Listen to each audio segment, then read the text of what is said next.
Grain markets continue to send a mixed signal, and the EPA sets new guidelines for dicamba, hence creating more questions for growers as we quickly approach Plant 26. The biggest question becomes, do we or will we have enough seed in the pipeline to meet the demand for growers this spring? On this episode, we visit with Helena seed managers from Mississippi and Illinois as they pass on vital tips to secure the seed you need for Plant 26. Plus, Jody Lawrence joins us from Florida to discuss the latest in the commodity markets. Stay tuned for this episode of FieldLink. Be sure to join us in San Antonio at the Commodity Classic as we highlight two sets of growers from our Innovation Never Stops series. We'll also discuss the latest news as it relates to dicamba and the Endangered Species Act and what growers need to know for this year's crop. And finally, we'll introduce the audience to two new herbicides from the Helena Products Group. Be sure to stop at our booth and check out our brand new Mobile Innovation Center and learn how some of the industry's leading technologies are developed. Because at Helena, innovation never stops. And welcome back to FieldLink. I'm your host, Bill Smith. And on this episode, we're going to talk about seed supply. It's getting close to springtime, and we're having growers scratch their head a little bit based on some of the markets taking place, as well as some of the seed challenges that are happening across the country with many suppliers. And it's not just one or two companies, it's a lot of them. Joining us from Mississippi is Will Riddick with Helena. He's a seed manager, as well as Sean Jordal from Illinois. He's also a seed manager out of Helena. Guys, welcome to FieldLink. Thank you for letting us on. Thanks, Bill. Good to be on. Hey, guys, you can take a look at the markets. Growers can turn the radio on. You look at the markets, we're seeing, lots of tweets and comments about China going to buy soybeans. They're not going to buy soybeans, and creating a lot of confusion out there from the markets. If you're following the FieldLink market report, lots of chatter, lots of movement, especially even last week with some certain announcements there. But, that's putting a lot of stress on growers on what to do this spring. And now we're starting to hear, and have been for a little while, you guys can confirm some of that, but some seed companies running the short on some of the hybrids that were originally planned, and we're looking at Plan B. What we'd like to talk to you guys about is, what's going on in the marketplace? To join us, Will, tell us a little bit about you and Helena and what's going on in the marketplace in the southern part of the country. Thanks, Bill. I'm Will Riddick. I'm Division Seed Specialist in the South Delta Division. And I cover Mississippi, Louisiana, South Arkansas, and North Alabama. Awesome. And Will, in your role, you work with all of our sellers across that geography that you mentioned, and you're helping supply, you're the conduit, you're the product expert working with all the suppliers, coaching our folks on what's going on in the marketplace. But what is going on in the marketplace in the South today? So today, Bill, there's been a lot of talk around corn supply going back to the fall. A lot of our suppliers have given us a warning that supply is tight. We're coming off a really big corn crop across the U.S. last year. The intended acres are big this year. So it's been a struggle, to say the least. Yeah, definitely. Are you, Will, are you starting to see a lot of your customers, hybrids starting to get shifted around a little bit? And is it just corn? Is it other crops too? Yeah, at this point, Bill, it's just corn. And yes, we are. And I'll tell you the way we're combating that. This is something we deal with on a regular basis because we have so many crop options in the South. And every year, something is going to be tight. This year, it's corn. Mm-hmm. So one thing the main focus we have is communication. I work with my counterparts to the west across Texas. We talk a lot about supplies as they start wrapping up planting. It helps us utilize some supplies that they may not need. We're able to move those to the east. And then as we go north, the same thing. So that's what we're looking at right now. I know they're rolling in Texas. We've actually got a few planters rolling here in Louisiana already. Mm-hmm. A little early, but they're started. Sure. We'll just, like I said, communication is key to making sure everybody gets what we need. Sean Jordal up in Illinois. Sean, thanks for joining us here on this episode of FieldLink. Tell us a little about you and your role at Helena. So with Helena, just a little over a year and a half now. Been 20 plus years in the seed industry. And so, we see these cycles, right? We see evidence of changes in inventories, and we always manage to get a crop in. I think leading up to this year's challenges has been, a lot of growers that haven't made decisions early as they might have in the past, just because of the state of their farming operation and the financial health of the ag industry, and the fact that we had a huge corn crop last year. And most times we would see that rebound with a really large soybean crop the following year, especially on rotated acres. And you start pushing that pencil, and even today, maybe in some situations, corn is a better play for growers. And so that's putting, stress on that corn inventory, because the market doesn't usually respond this way. We don't usually have the intentions to plant two large corn crops back to back. And so I think that's having an influence on our supply issue. But the good news is that, as Will said, you've got seasoned professionals in with Helena that have a wide variety of products to choose from. And so to get really good, honest conversations and have good placement conversations with growers. So if it's not that first hybrid that you chose based off of performance in 2025, well, we don't know what the weather is going to be like in 2026.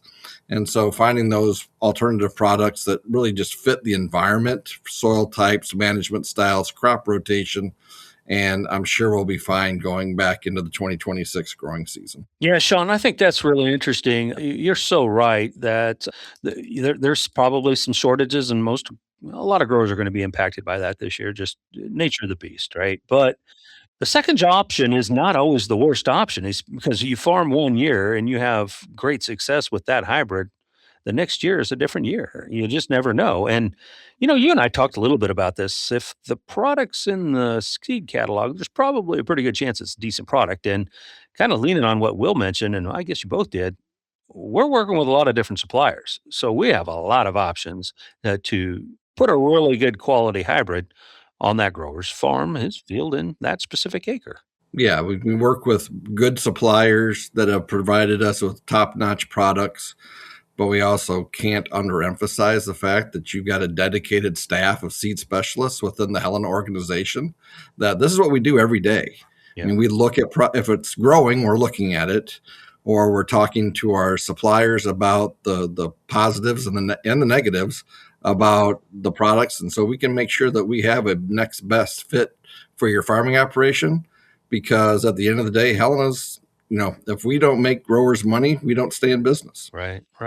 And we'll taking a look at 26, going into this year's much different than last year, right? From the environmental standpoint, it's not as wet as it was a year ago. That's correct. It's kind of scary, Bill, because there are growers chomping at the bit to get in the field right now. And, we got a pretty good chance of rain in the forecast for this weekend.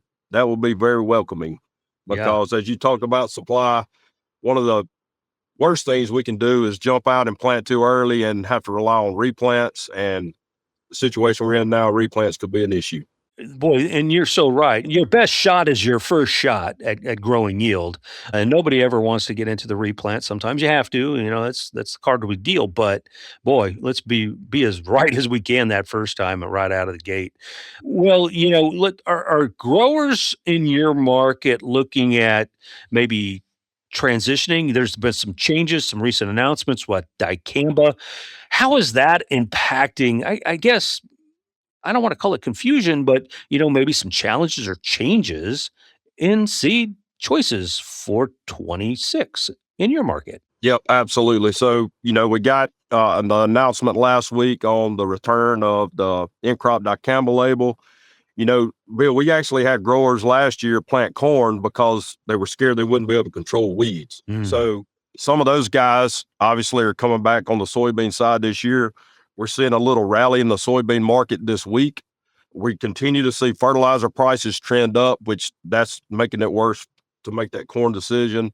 So, yeah, we are seeing some acres shift away, and obviously that's going to help us with the supply that we have on corn also.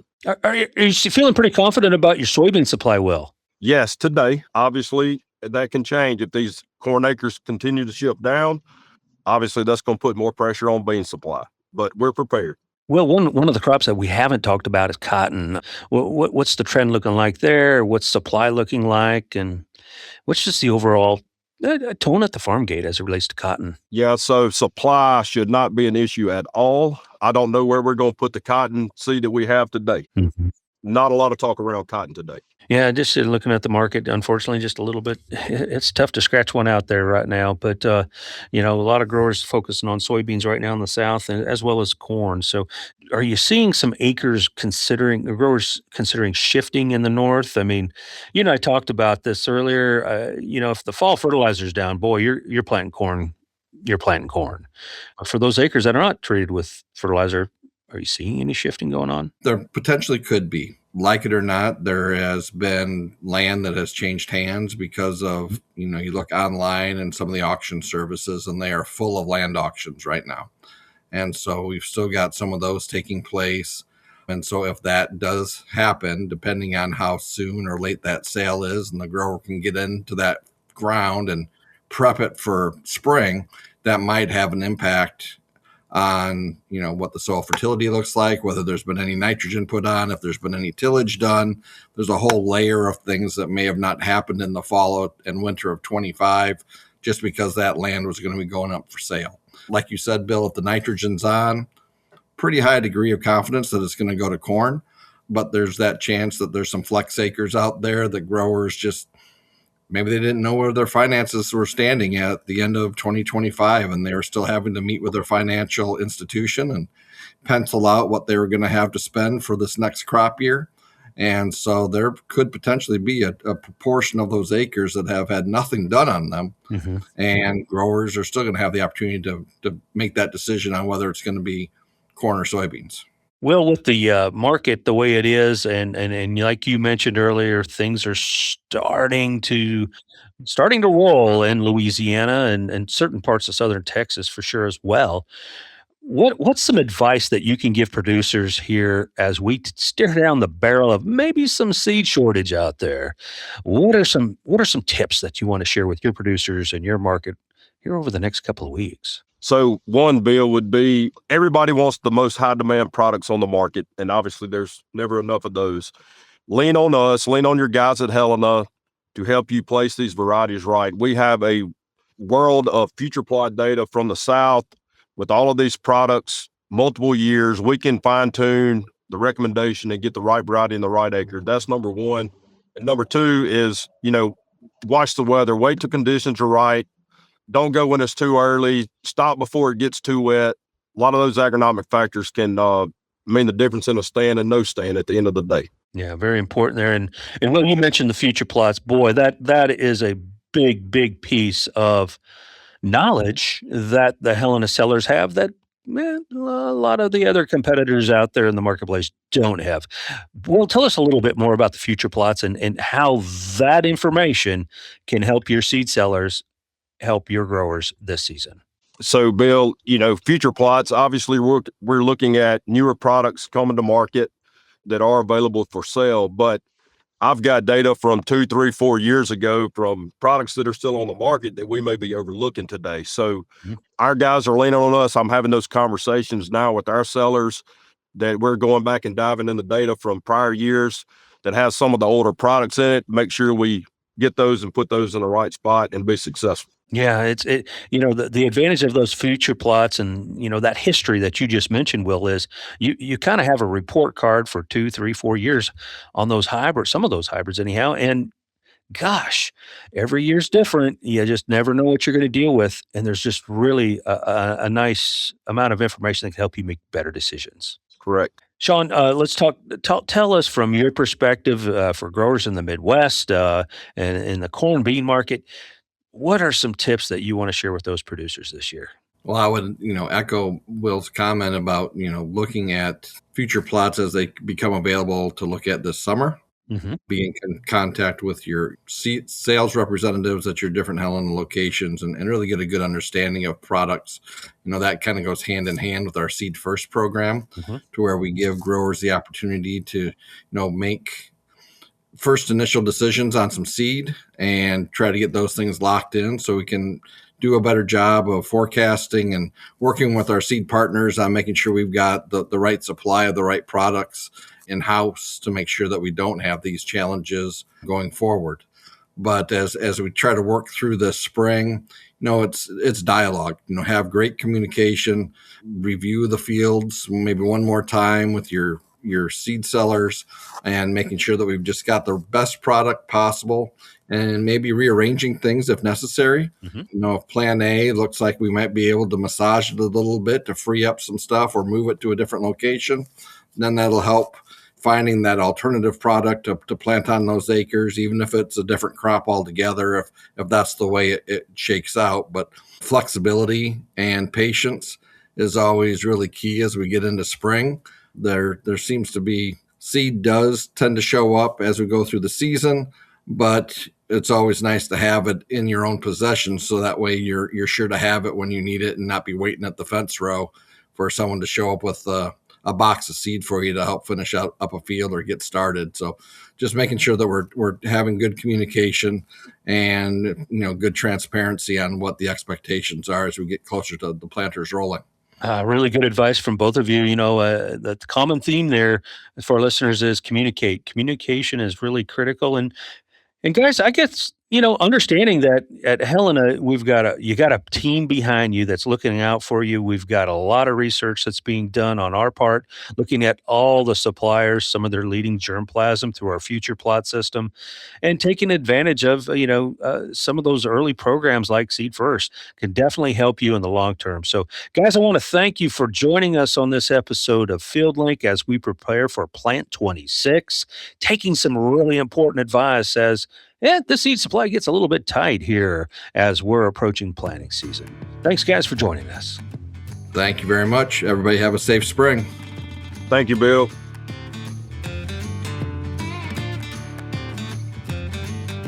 And welcome back to FieldLink. I'm your host, Bill Smith, and joining us traveling today from the state of Florida, Jody Lawrence for the FieldLink Market Report. Jody, welcome back to FieldLink.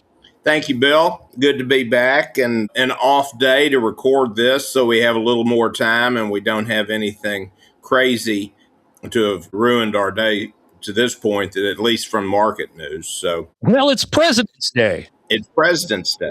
So we get a little playtime here, and the markets are close, but there's still a lot of activity happening around the globe, isn't there, Jody? There always is something going on, and I think what we're seeing, it started with the surprise announcement since our last podcast, so within the last 2 weeks, the surprise announcement that came out that President Trump and Chairman Xi of China had a phone call that nobody had rumored, nobody in the Trade Secretary Jameson Greer or Lutnick or Secretary Bessent, no one had mentioned that this call was even coming up. And then President Trump comes out and said that Chairman Xi had agreed for China to buy another 8 million metric tons of beans. And next thing you know, beans are up additionally after the first. So all of the sudden, you've got something that it's not just a little change. If China follows through on all of this and then follows up on their 26-27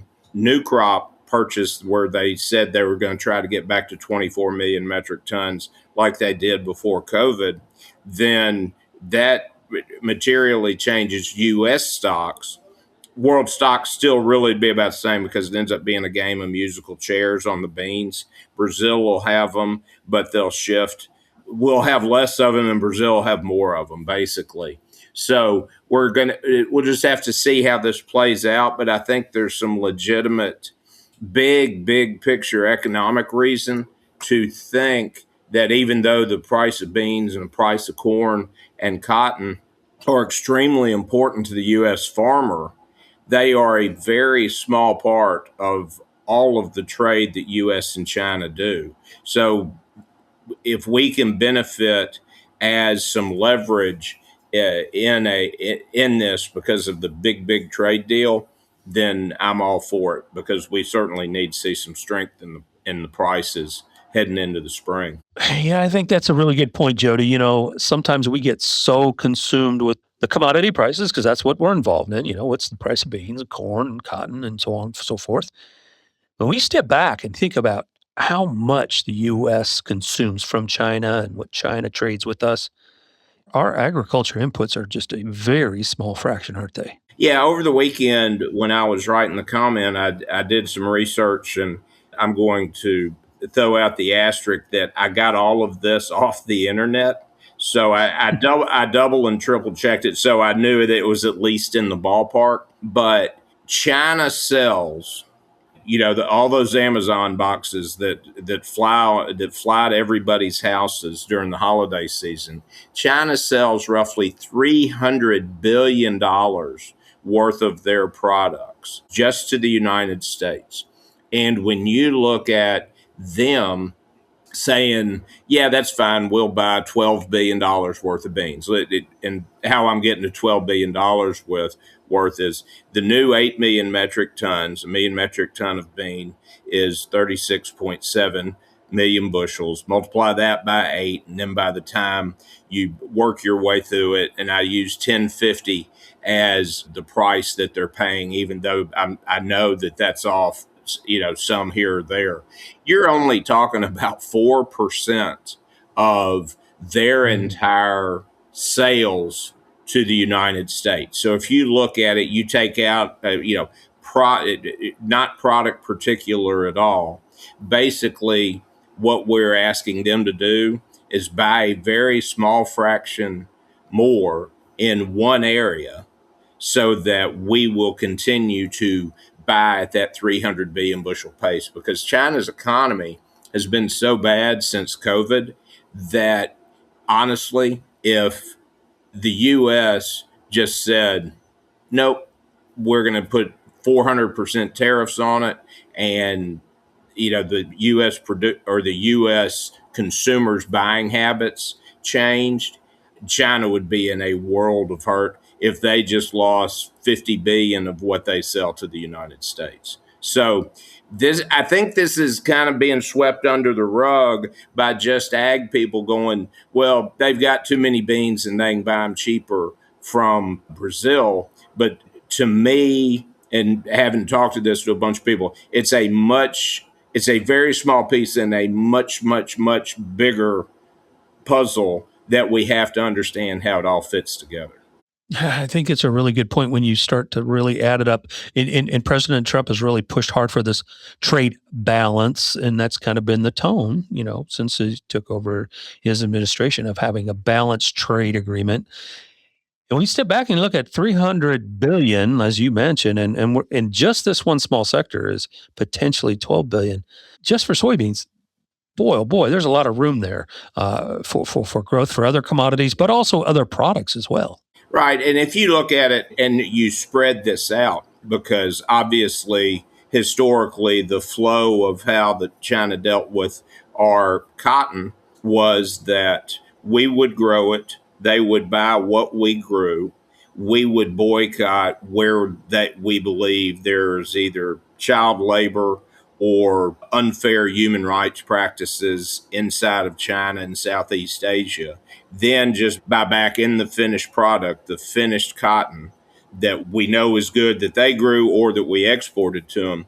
That if you could get the Cotton Growers Association, and I apologize, I don't know the exact name of that trade group, but if they were to come in and buy $1 billion worth of cotton, gosh, it wouldn't even need to be that much, because when you look at where we are at 62, 63 cent cotton, just a few $100 million worth of cotton could go a long way. And then you can keep stretching that math to what would really start to move the market. If you take that to corn, even though China is self-sufficient on corn, if we could get them into a point to buy our higher quality corn, and they put, $1 billion there, let's do some real quick math on it.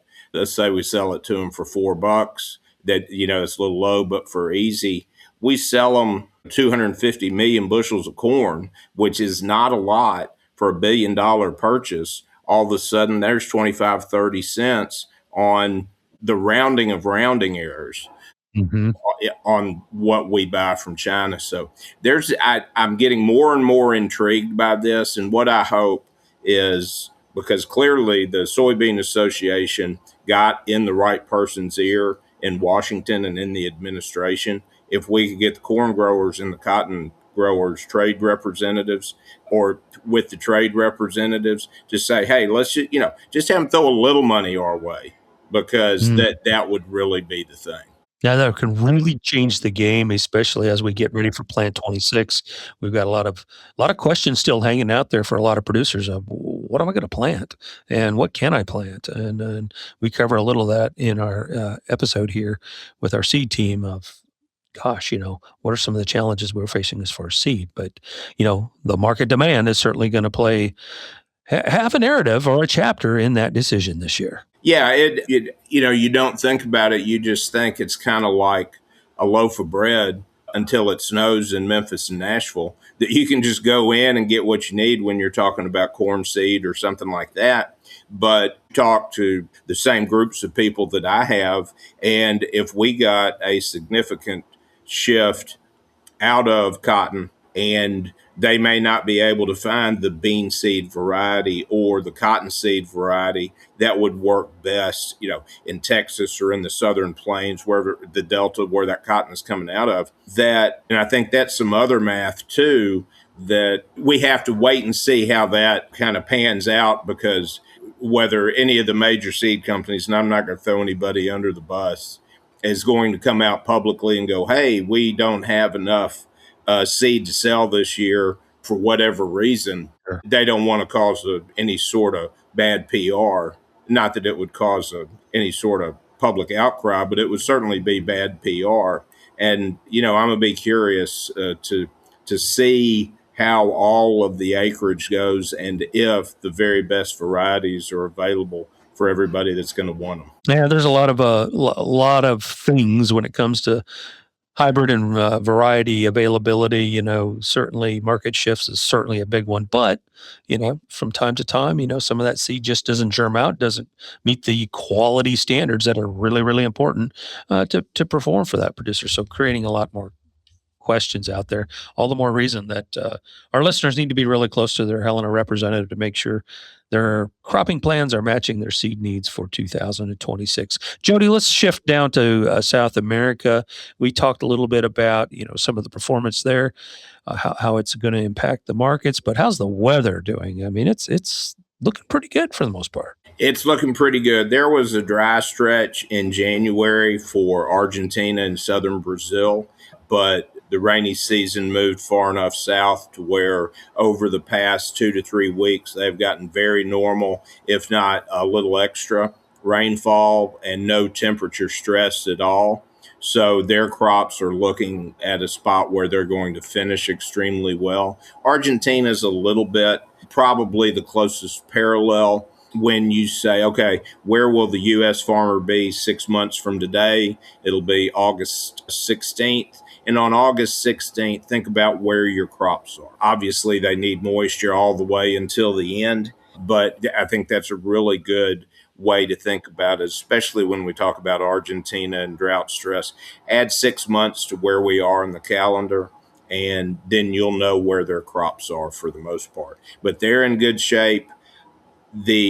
All basically central and northern Brazil is where all of the beans are being harvested right now and are going to be harvested. And they're somewhere between 40 and 50% harvested on what looks to just be a monster bean crop. And their weather is dry and seasonal. They have plenty of subsoil moisture, so that this safrinha corn crop is going in at a really fast pace right behind the beans, despite the fact that the bean crop is so big, because usually things slow down when you're harvesting such a big crop. But this year, everything appears to be working perfectly for them in Brazil, doing the bean to safrinha corn transition. Weather's certainly going to impact the old global supplies as we get ready, as growers in North America get ready for planting 26. And actually, the planters are rolling in certain parts of Louisiana and South Texas right now. So absolutely, plant time It's certainly here. Jody, we're going to be together next week in San Antonio, Texas for the Commodity Classic. And you and I are going to be on stage together, aren't we? Yeah, I think we're going to be together Wednesday, Thursday, and maybe even Friday morning in and around the Helena booth, and going to see old friends, make some new friends, see a lot of people that we only see down there, and talk shop and just catch up. So it's always a great time. Had a wonderful time last year in Denver, and San Antonio is one of my favorite places. And if you could get it set up to where we can do it in a boat on the Riverwalk for our weekly podcast, that would be just great. I'll buy the margaritas if you get that set up. I'll organize that boat for an evening tour. That sounds great. Folks can stop at our Helena booth there. We're going to be introducing the Innovation Mobile Laboratory at this year's Commodity Classic. Jody and I will be there on stage every day, and we'll be talking commodity markets. So be sure to stop by and see us. Jody, look forward to next week. Yeah, looking forward to it, Bill, and hope everybody that's in San Antonio stops by and talks to us for a little bit. Be happy to see you. All right. Thanks for joining us on this episode, Jody. You're welcome, Bill. Have a good week. Be sure to join us in San Antonio at the Commodity Classic as we highlight 2 sets of growers from our Innovation Never Stops series. We'll also discuss the latest news as it relates to dicamba and the Endangered Species Act and what growers need to know for this year's crop. And finally, we'll introduce the audience to 2 new herbicides from the Helena Products Group. Be sure to stop at our booth and check out our brand new Mobile Innovation Center and learn how some of the industry's leading technologies are developed. Because at Helena, innovation never stops.